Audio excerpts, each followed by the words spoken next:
Call the meeting to order. Please stand for the pledge. I pledge allegiance to the flag of the United States of America and to the republic for which it stands, one nation, under God, indivisible, with liberty and justice for all. Roll call, please. Campbell. Here. Dempsey. Here. Fournier. Here. Hammond. Here. Crab. Rick. Here. Voorhees. Here. Do I have a motion to excuse Mayor Kropp? Support. Stereo. Roll call? Campbell. Yes. Dempsey. Yes. Fournier. Yes. Hammond. Yes. Rick. Yes. Voorhees. Yes. Agenda item number 4, announcement, acknowledgements, and communications and reports. Are there any? Okay. We do have a proclamation here. It says for Juneteenth, it says, whereas President Abraham Lincoln signed the Emancipation Proclamation on January 1st, 1863, formally abolishing slavery in the United States of America, and whereas when Union Army General Gordon Granger landed at the port city of Galveston in 1865, as the Civil War drew to a close, one of his first actions was to read General Order Number 3, which stated all slaves are free and former masters and slaves have absolute equality of personal and property rights. And whereas the main goal in having Juneteenth celebration is to commemorate and perpetuate the heritage, culture, and contributions of African Americans, and whereas June 19th has a special meaning to African Americans, is called Juneteenth, combining the words June and 19th, and has been celebrated by African American communities for 155 years. And now therefore, I, Ronald Campbell, Mayor Pro Tem of the City of Mount Clemens, on behalf of the City Commission, do hereby declare June 19th, 2023 as Juneteenth in the City of Mount Clemens, Michigan, and urge all residents to become more aware of the significance of this celebration in African American history and in the heritage of our nation and city. Agenda item number 5, adoption of the agenda. Mayor Campbell, I move that we adopt the agenda as presented. Support. Roll call, please. Dempsey. Yes. Fournier. Yes. Hammond. Yes. Rick. Yes. Voorhees. Yes. Campbell. Yes. Okay, agenda item number 5, public participation. This is where we ask for the public to, if they have anything to talk about, to please come forward to the mic. Please give their full name and address and abide by the 3-minute rule.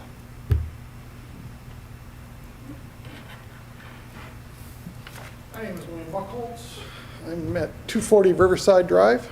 I just wanted to come up, it's been a few months anyways, since we've talked about the sewage backup issue on Riverside Drive. I just wanted to reiterate the importance to the residents on that street of resolving this issue.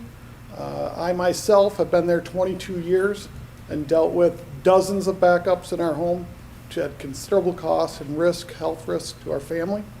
So we're looking for the support of the council to support the residents to resolve this issue. And I want to thank the council for the work that's been done to date and investigating the cause of it, which appears to be Woodside Circle, the connection. Hopefully that'll give us a positive result and be able to move forward. So thank you very much. Anyone else? Anyone on Zoom? Okay. Number 7, administrative response to issues or questions raised during a previous meeting. Are there- None. Okay. Number 8, approval of the minutes. Motion to approve the regular city commission meeting minutes for June 5th, 2023. Are there any questions or comments? Roll call, please. Fournier. Yes. Hammond. Yes. Rick. Yes. Voorhees. Yes. Campbell. Yes. Dempsey. Yes. Agenda item number 9, general business. A, approval of dates for regular city commission meetings for the 2023-2024 fiscal year. Do I have a motion? I move to approve the schedule of regular city commission meeting dates for the 2023-2024 fiscal year as presented. Support. All right, as you can see, the schedule lays out your normal Monday meetings, except those with the asterisk indicate those that were moved due to a holiday. Any questions on that? Roll call, please. Hammond, Yes. Rick, Yes. Voorhees, Yes. Campbell, Yes. Dempsey, Yes. Fournier, Yes. Agenda item B, approve placement of special assessments for delinquent utility and general billing on the tax roll. Do I have a motion, please? You do. I move the Mount Clemens City Commission approves the special assessment rolls 2302 and 2303 for delinquent billings and placement on the city summer tax roll for 2023. Support. Each year, it is necessary to place delinquent bills on special assessment rolls for collection. Attached for your review are delinquent utility bills and delinquent general bills broken down as follows. Special assessment roll 23-02 for delinquent utility bills in the amount of $14,108.20, and special assessment roll 23-03 for delinquent general bills in the amount of $97,551.26. Note that a 15% transfer fee will be applied to all delinquent billings except for sidewalk invoices. Are there any questions? A question on the sidewalks. Were these the ones were done last year? Or this year? Last year, I would assume. Yes, yes. Last year. Any other questions? Roll call, please. Rick, Yes. Voorhees, Yes. Campbell, Yes. Dempsey, Yes. Fournier, Yes. Hammond. Yes. Agenda 9C, resolution establishing and/or revising refuge collection rates. Do I have a motion?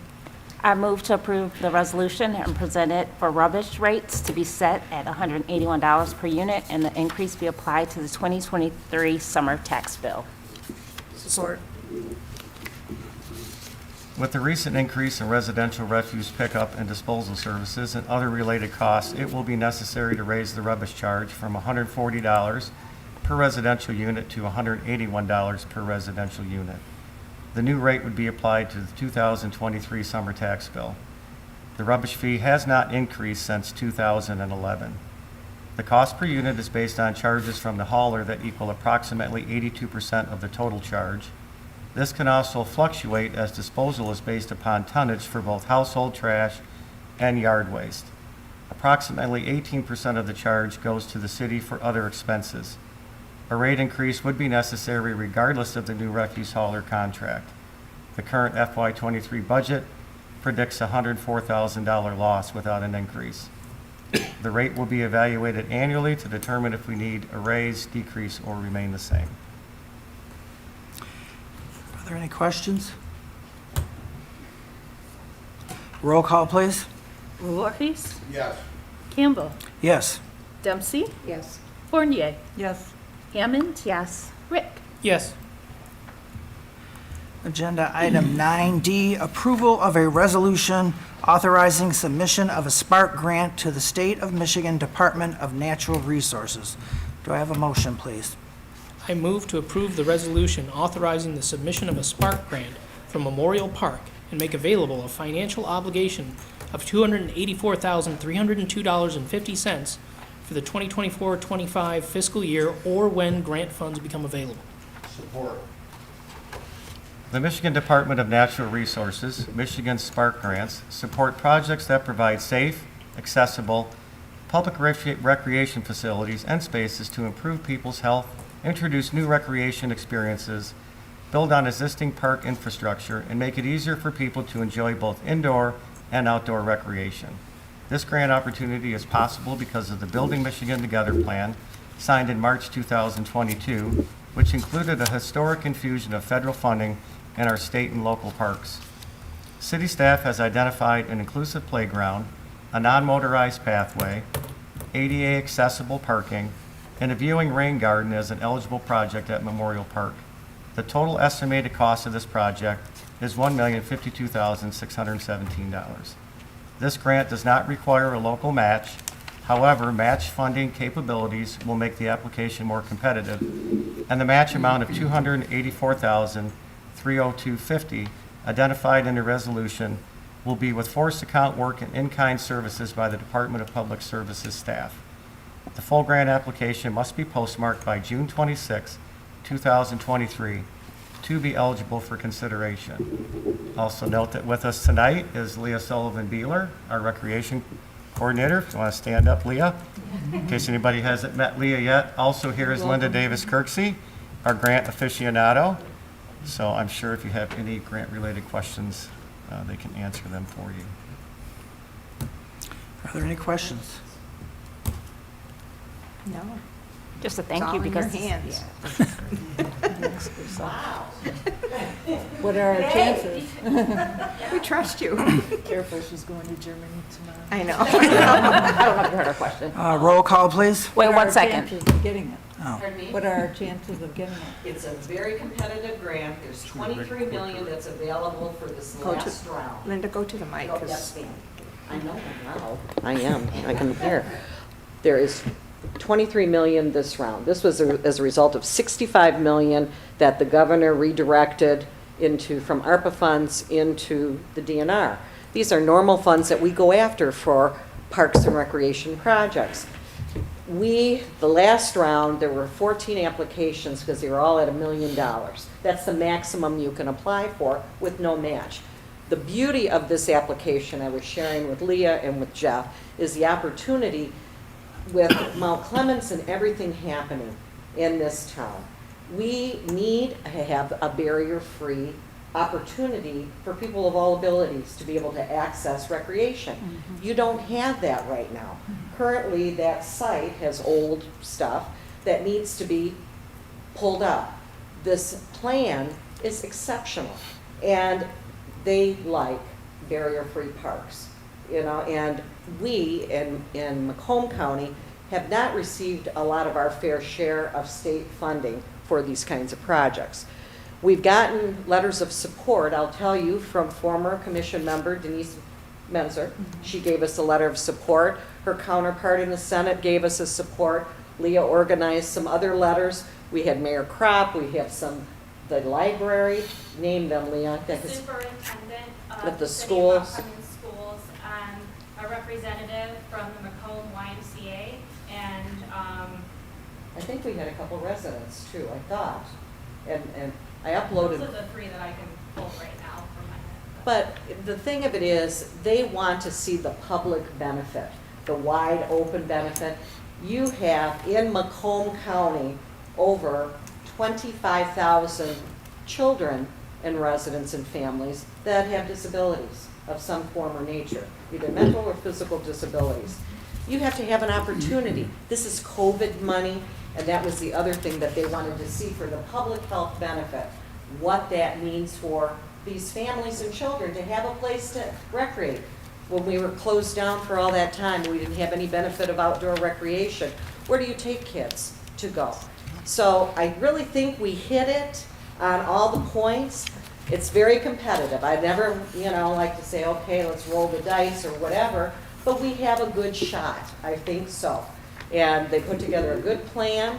I think that the balance of us showing that we have a match involved with it, it's not at that $1 million mark, where we're applying for the maximum. So I just think it's a good opportunity for us. So from my lips to God's ears, we're hoping that it's all going to work out well. Any other questions we can answer? Great, thank you. Thank you. Roll call, please. Campbell, Yes. Dempsey, Yes. Fournier, Yes, Hammond, Yes. Rick, Yes. Voorhees. Yes. Agenda item 9E, Sun Life Stop Loss Insurance Renewal. Do I have a motion, please? I move to approve option 1 of the stop-loss insurance renewal with Sun Life as presented and authorize the appropriate city officials to execute the same. Support. In July of 2022, the City Commission voted to join a group captive cell operated by Pareto Health called Legend RE that uses Sun Life as the fronting carrier. A group captive is a stop-loss insurance company that is owned by a collection of like-minded employers who are committed to better controlling healthcare costs while reducing the profiteering that exists in the insurance markets. Each employer takes less than 1% ownership stake while maintaining all autonomy in managing the other aspects of its medical and prescription drug plan. Mount Clemens' ownership is less than 0.1% of the captive. The city has had Sun Life administer their stop-loss insurance since July 2019. This year will be the first renewal since the city joined the captive. Stop-loss insurance is to protect against catastrophic claims that the city would otherwise be responsible for paying. It's made up of 2 parts. Individual stop-loss coverage, which limits the amount the city pays per member. The city accepts the first $80,000 of claims liability per family unit. The city is reimbursed after a family unit has exceeded $80,000 of paid claims. There's also the aggregate stop-loss coverage, which limits the total amount the city would spend collectively on all plan participants. After that threshold has been met, the city is reimbursed dollar for dollar in eligible paid claims. For this renewal, fixed fees are expected to increase by 8.15%, or approximately 30% for the period July 1, 2023 through June 30, 2024. The 8.15 increase suggests that Sun Life's underwriters do not expect the city's high-cost claims to exceed normal trends. Renewal is favorable as the typical first-year renewal is about 10%. Please note, when the group first moved to the captive in July of 2022, the city received about 6.8% decrease in stop-loss premium costs. The aggregate attachment point will not be increasing. This means that Sun Life believes, even with inflationary pressures, the city's maximum liability is appropriately set at current levels. Please also note, when the group moved to the captive in 2022, Sun Life reduced the projected liability by about 5%, making the total renewal increase for the entire stop-loss premium 1.2% from the previous year. Any questions? Roll call, please. Dempsey, Yes. Fournier, Yes. Hammond, Yes. Rick, Yes. Voorhees, Yes. Campbell, Yes. Agenda item 9F, a resolution setting a street naming application fee. Do I have a motion, please? I move to approve the attached resolution setting the application fee for the naming of parks, recreation facilities, city-owned buildings, and streets at $300. Support. On June 5th, the city adopted a policy for naming of parks, recreation facilities, city-owned buildings, and streets, which calls for an application with fee. The attached resolution establishes that fee at $300, and then the resolution, it calls that will reimburse for both the ad and administrative costs. Any questions? Nope, you just answered. Do other communities have this, and is that I have no idea. You just- came up with $300? They do. So just to give you an example, the last thing we posted for a public hearing was the budget. It was about $205 for that ad, so. Other communities do charge a fee. And one of the, you also have signage costs if you're going to put up signs. And in addition, I think you have to have a fee that's significant enough to prevent, my uncle used to live on this street, name it after him. Very You know. true. I guess I was surprised that it was only 300 because, and you just said it, Mr. Murray, is the signage cost and that type of thing. 300 seemed light too. Isn't the signage cost additional to the 300? Oh, Right, so the they pay signage is cost. additional to that. I see. That's just for the application, and then if it's approved, they would pay Just that. for the application. Okay, that makes sense. Do we do the signs in those? That's Any other questions? No. Roll call, please. Fournier. Yes. Hammond. Yes. Rick. Yes. Voorhees. Yeah. Campbell. Yes. Dempsey. Yes. Agenda item 9G, purchases and payment of invoices. Do I have a motion? Move to approve purchases and payment of invoices as presented. Support. Any questions? Roll call, please. Rick. Yes. Voorhees. Yes. Campbell. Yes. Dempsey. Yes. Fournier. Yes. Hammond. Yes. Agenda item 10, consent. Do I have a motion? Move to approve the consent agenda. Support. Roll call, please. Rick. Yes. Voorhees. Yes. Campbell. Yes. Dempsey. Yes. Fournier. Yes. Hammond. Yes. Agenda item 11, city manager's report. The Planning Commission recently approved 2 site plans for marijuana retail businesses, Frost Cannabis at 24703 North River Road next to the mobile gas station, which will be a new construction project, and Loom at 195 Mallow Court at the corner of North Groesbeck, which will be a demolition and then new construction. The city is switching refuse contractors from GFL to Priority Waste beginning June 19, 2023. The pickup of your trash, compost, and recycling will remain the same, scheduled day, and the same rules apply. Street repairs, are being performed throughout the city. Please drive cautiously and watch for intermittent street closures as this work is completed. Congratulations to Fire Captain Richard DeCosson on his retirement after 22 years of service with the Mount Clemens Fire Department. Also, congratulations to Dave Buscano on his promotion to captain and to Kirk Tunnicliffe on his promotion to lieutenant. In November 2022, Michigan voters approved the passage of Proposal 22-2, which amended the state constitution to add election provisions. As a result, the following changes from Proposal 22-2 will be implemented beginning in 2024. They include mandatory 9 days of in-person early voting at a polling site beginning on the second Saturday before an election and ending on the Sunday before the election. No results may be generated or reported from an early voting site until 8 p.m. on Election Day. State-funded prepaid return postage on all absentee ballot applications and absentee ballots. Voters will not need to supply their own postage to mail their voting materials. Registered voters may fill out a single application to request an absentee ballot for all future elections. For more information, please contact the City Clerk's office at 586-469-6800, option 4, or by email to cmartin@mountclemens.gov. Over in Parks and Recreation, check out our upcoming summer lineup of offerings, including Denise's Dance and Groove, cardio drumming, Kids Summer Arts and Crafts, the American Heart Association Heart Saver First Aid, CPR, and AED course, and Kids Gardening and Insects class. Visit us at mountclemensrecreation.org or on Facebook for a full lineup of classes. Our upcoming events, the Uptown Friday Night Concert Series returns to the Fountain Stage July 7th from 7 p.m. to 9 p.m. featuring Spooky Sterling, and Friday, July 14th from 7 p.m. to 9 p.m.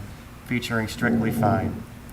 And a reminder, the Independence Day celebration will be on June 23rd with live music on the river starting at 7:30 p.m. featuring the Circle of Sound Band with fireworks to follow at 10 p.m. Any questions? I have a question regarding the ballot. Nancy, maybe you can answer this. It's my understanding that a precinct is going to be open for that period of time? Yes. Or For every, the city, yes. not every precinct? No. Be We'll City have Hall. one precinct here in this building. Okay. So anyone can vote, from any precinct, they can come here to vote? Yes. Okay. 9 days prior. The Right. day of election, they'll have to go to their precinct. Their precinct? Yes. Okay. Thank you. My pleasure. Okay, agenda item 12, public participation. Is there anybody that would like to address the commission? Okay. 13, commissioner comments. Commissioner Hammond? Thank you. First, I want to start off with Happy Juneteenth. And I am looking forward to the fireworks this Friday and hearing the Circle of Sound Band, along with congratulations to the firefighters, the one that's retired and also the ones that received their promotions. And lastly, I want to thank City Manager Shipman on the updates that you've been sending out via email to all the commissioners and keeping us informed and the transparency that you're providing to us. That's all I have. Commissioner Fournier? Ditto, on Juneteenth, there was a great celebration this whole last weekend, and congratulations to the firefighters as well on retirement and promotions. In light of a Macomb Daily article that came out today regarding City Manager Shipman, and as one of the 6 votes for his contract, I wanted the residents of our city to know that I took this decision regarding Greg's contract very seriously. And since I don't believe that article reflected what our opinions were, I thought I'd give you a few of my thoughts tonight. I really didn't know Greg very well when he took on the interim city manager position. But in a one-on-one conversation before he took that spot, I was impressed.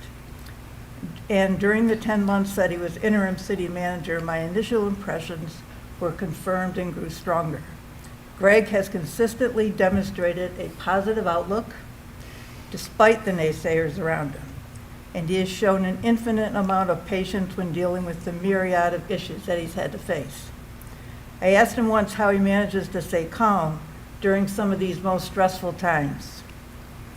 And his response was, as a firefighter, and especially as chief, you have to learn to stay calm and deal with what is often life or death situations as you give orders and have to react to changes in situations. I've seen firsthand how valuable that experience is. While Greg did not have any direct city manager experience, he does now, he does have management experience as a leader in the fire department. In addition, his 20-plus years with the city had given him insight and knowledge to the issues and the restraints that we face. And as interim city manager, Greg hit the ground running. He will readily admit that he doesn't know all of the ins and outs of being a city manager or running a city, but he has reached out to consultants, department heads, employees, the commission, state agencies, and other communities and residents to research, find the answers, and stay on top of what needs to be done. This is what any good manager is going to do. Greg has excellent communication skills, and in my tenure on this commission, I have never been better informed about what is going on than under Greg's leadership. Case in point, Sunday morning, get a 2-page at least dissertation on all the current issues and timelines of the things that are going on in the city. As for the employees that left, well, Greg had the right answer. Personnel issues should not be discussed in the newspaper. But I will say this, his decision to let the finance director go when he did was based on solid reasons, not because he couldn't get along with that person. And that decision was supported by the majority of this commission and our outside auditors. And he did it with a plan in place for how to continue. And make no mistake, we hired Greg Shipman as city manager. Well, in name, he was hired under an LLC, which is very common practice these days. We made it clear who under that contract was doing the job. And the contract was thoroughly vetted by our city attorney. I have yet to see Mr. Murray let us do anything that is not in alignment with the city charter. Bottom line, we had 10 months to see Greg in action, and 6-1, the commission expressed their appreciation and support by asking him to stay on as city manager. I am grateful that he did. I only wish the Macomb Daily would have reached out to the other commissioners for their input to this article. Thank you. Commissioner Rick? Thank you. First, congratulations to the new captain and lieutenant in the fire department, as well as the retiree. I'll be looking forward to hearing how they do in those positions of increased responsibility. Next, I was glad to see how often Mount Clemens showed up in the Macomb Daily's Best of the Best Reader's Choice Awards. In several categories, Mount Clemens took 2 finalist spots, and we took 3 out of the 4 museum finalist spots, and that didn't even include the Michigan Transit Museum, which showed up in the historic site finalists. So with that exciting news, I'd like to encourage anyone interested to apply for the Historical Commission, which still has openings. Information on how to apply, as well as what other boards and committees have openings, is available at mountclemens.gov/boards. It's also worth mentioning that in today's purchase and payments of invoices was included the awarding of a construction contract for the Woodside Circle sewer separation, which may be of interest to some folks here. Also, for those eager to see Church Street fixed, just want to make sure everyone knows, thank you, Greg, for letting us know that there's some additional stuff under Church Street that needs to get sorted out as well, so that may affect the timeline. But it is high priority on the to-do list. Finally, I'd like to acknowledge Juneteenth, the commemoration of a vital milestone in our nation's slow march towards a more perfect union. I'm glad to see Juneteenth's increased prominence in America, but also specifically here in the Clem, and I hope to see it continue to flourish here. Thank you. Commissioner Voorhees? I would like to echo Commissioner Fournier's opinions. I think that as much as I've known Mitch Hotz for 40 years, but on occasion, I think that this article needed a little more depth to it before it got on the front page of the Macomb Daily. I've known Greg Shipman for, how long have you been a fireman? 25 years. Yeah, 25 years or better. And we served together for a period on the city retirement board. I always found Greg's input very methodical, right to the point, and certainly was a great asset when he did his service to the retirement board. Thank you. The other is I'm an early riser on Sunday morning, and to get a memo that was written at 9 o'clock in the morning on Sunday with enough information in there to publish a book. You've done your homework, and we appreciate that. And with that said, once a Clemite, always a Clemite. Commissioner Dempsey? I too wanted to clarify some things on the article that was in the Macomb Daily. First off, I was contacted by the reporter, and there were several points during the conversation that he did not, should I say, listen well? And one of those points were, if you read the article, it indicated that the finance director is working for Plant Moran, making big bucks. That comment was not said. The comment should have been that Plant Moran is doing the finance for the city, and we are paying big bucks for the services. So I want to clarify that. So, second of all, it was mentioned that I should have expressed my concerns to the commission. We had in 2, if I'm not mistaken, exec sessions regarding the hiring of the city manager. It may have been even 3. And I did express all of my concerns at that meeting, which those meetings were set up for that very reason, to get everyone's input. So it wasn't that I did not indicate my concerns, and I stand by those. And I hope that I'm proven wrong down the road. Thank you. Okay, I agree with what everybody said here tonight, but I do have one little thing. Congratulations to Mr. DeCossin at the fire department. I've known him since he was a baby because I was his babysitter along with his brother and sister more than 50 years ago. And every time I went to the fire department, I always said, I was Richie's babysitter. So congratulations to him and his retirement, and congratulations to the new firefighters at the department. And with that, I ask for a motion of adjournment. You know what that said, Ron, you realize that you're moving down that path. I was doing that. When the kids you babysit are now retired.